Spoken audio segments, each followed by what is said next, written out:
नमस्कार, सूत्रकार समाचार में आपका बहुत बहुत स्वागत है। अहम खबरों के साथ मैं हूं स्निग्धा। सबसे पहले बात करते हैं कैबिनेट की बैठक की।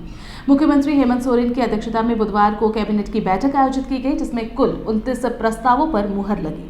झारखंड सरकार की कैबिनेट की बैठक बुधवार को मुख्यमंत्री हेमंत सोरेन की अध्यक्षता में आयोजित की गई, जिसमें कुल 29 प्रस्तावों को मंजूरी दी गई, जिसमें मुख्य रूप से मनरेगा योजना में कार्य करने वाले मजदूरों की सहायता राशि में बढ़ोतरी की गई।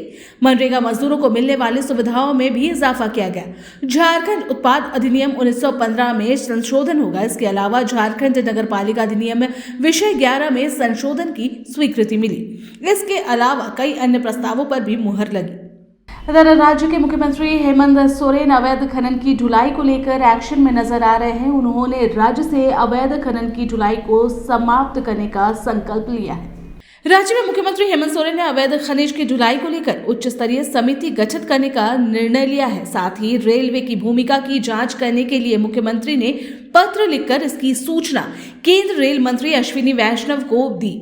पत्र में कहा गया है कि राज्य सरकार द्वारा अवैध खनन और इसके पीछे परिवहन में रेल पदाधिकारियों की संलिप्तता है, जिसकी जांच की जाएगी। वहीं मुख्यमंत्री हेमंत सोरेन ने झारखंड से अवैध खनन को समाप्त करने का पूर्ण संकल्प लिया है।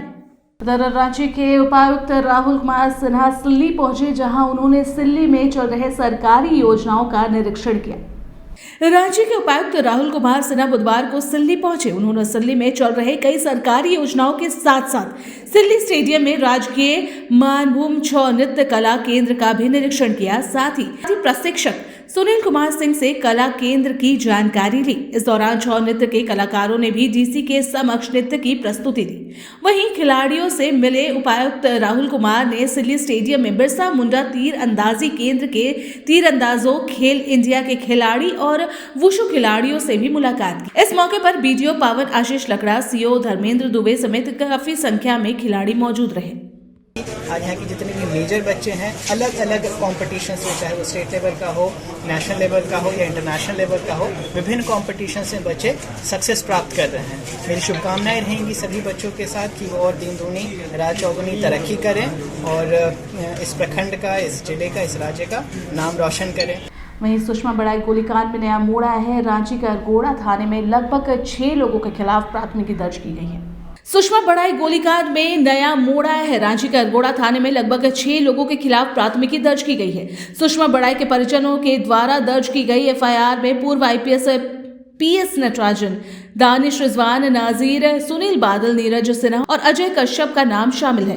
वहीं घटना को लेकर सुषमा बड़ाई के परिजनों ने कहा है कि जिन लोगों पर सुषमा बड़ाई ने केस किया था, हो ना हो गोली मारने के पीछे भी उन्हीं लोगों का हाथ है।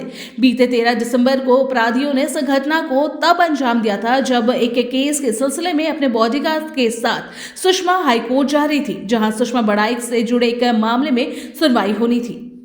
दिल्ली में नहीं थम रहा बेटियों पर दरिंदों का वार। एक बार फिर हैवानियत की शिकार हुई 7 वर्षीय स्कूली छात्रा। नकाबपोश बदमाशों ने छात्रा के चेहरे पर डाला तेजाब। दिल्ली में नहीं थम रहा बेटियों पर दरिंदों का वार। एक बार फिर हैवानियत की शिकार हुई 7 वर्षीय स्कूली छात्रा। जी हां, दिल्ली में थान मोहनगाज इलाके में 17 वर्षीय लड़की पर बाइक सवार अपराधियों ने एसिड फेंका, जिसके बाद लड़की की स्थिति गंभीर बनी हुई है और उसे सफदरगंज अस्पताल में भर्ती कराया गया। बताया जा रहा है घटना में छात्रा की आंखों में एसिड चली गई। एसिड अटैक मामले में पुलिस ने सभी तीनों आरोपियों को गिरफ्तार कर लिया है। ये जानकारी डीसीपी एम हर्षवर्धन ने दी। वहीं स्पेशल सीपी सगरप्रीत हुड्डा ने बताया कि बुधवार को आरोपी सचिन अरोड़ा हर्षित को पहले गिरफ्तार किया गया, फिर उसके साथ ही आरोपी वीरेंद्र सिंह को भी अरेस्ट कर लिया गया। उन्होंने बताया कि वीरेंद्र सचिन का मोबाइल लेकर दूसरी जगह पर था ताकि जांच हो तो पुलिस को लगे कि सचिन की लोकेशन कहीं और थी। आरोपियों ने तेजाब फ्लिपकार्ट से खरीदा था। इधर मामले को लेकर छात्रा के परिजनों ने कहा, बेटी ने कभी किसी छेड़खानी या किसी परेशानी की शिकायत नहीं की थी। छात्रा अपनी बहन के साथ जा रही थी, तभी उस पर एसिड अटैक किया गया। उन्होंने कहा कि असहनीय दर्द होने पर वो मदद के लिए आसपास के दुकानों की ओर दौड़ी तो एक दुकानदार ने दर्द कम करने के लिए उसके चेहरे पर दूध डाला। इसके बाद उसे आनन फानन में अस्पताल भेजा गया। इधर रांची में ट्रैफिक जाम से निजात दिलाने को लेकर ट्रैफिक एसपी और ऑटो चालकों के बीच एक बैठक हुई, जिसमें ट्रैफिक एसपी ने कई जरूरी दिशा निर्देश ऑटो चालकों को दिए। रांची में ट्रैफिक जाम से निजात दिलाने के लिए रांची के प्रभारी ट्रैफिक एसपी सभी ऑटो चालक के संग बैठक कर कई दिशा निर्देश दिए, क्योंकि इन दिनों रांची में ट्रैफिक समस्या आम हो गई है। हालांकि पुलिस का मानना है कि ऑटो चालकों के द्वारा ये परेशानी आ रही है। इस कारण ट्रैफिक एसपी ने सर्व ऑटो चालकों को रोड के किनारे लगे निशान के बाहर नहीं खड़े होने का निर्देश दिया। साथ ही जगह जगह ऑटो चालकों को गाड़ी नहीं रोकने की बात भी कही गई है और उनकी समस्याओं को सुनते हुए उन्होंने कहा कि उनके पड़ाव की व्यवस्था बहुत जल्द ही कर दी जाएगी। कांटा चोरी चौक के समीप फ्लाईओवर के निर्माण के दौरान जाम की समस्या ज्यादा देखी जाती है। इस कारण ट्रैफिक पुलिस ने एक रूट को वन वे कर दिया है, जिससे आने जाने वाले लोगों को परेशानी ना हो और साथ ही साथ ऑटो चालकों को भी सहयोग करने की बात कही। नंबरिंग सिस्टम ऑटो का करवा दिया गया है। कोई भी ऑटो आएगा, जहाँ से खुलना है वहाँ पर पैसेंजर बैठ जाएंगे, तब वो गाड़ी आगे बढ़ जाएगी, फिर दूसरी गाड़ी उसके पीछे लगे, फिर पैसेंजर बैठेंगे, आगे निकल जाएंगे। और जहाँ तक स्थान है उनको बताया गया, सारे लोग जानते हैं। वहाँ जाने के बाद पैसेंजर ड्रॉप करेंगे, फिर वो यू टर्न लेकर निकल जाएंगे। क्योंकि यहाँ मेन जगह है, हम लोग का कांटा टोली मानते हैं, यहीं से ये मैसेज हम लोग दिए हैं तमाम जगह भी। रांची में जहाँ जहाँ ऐसा है वैसी व्यवस्था है।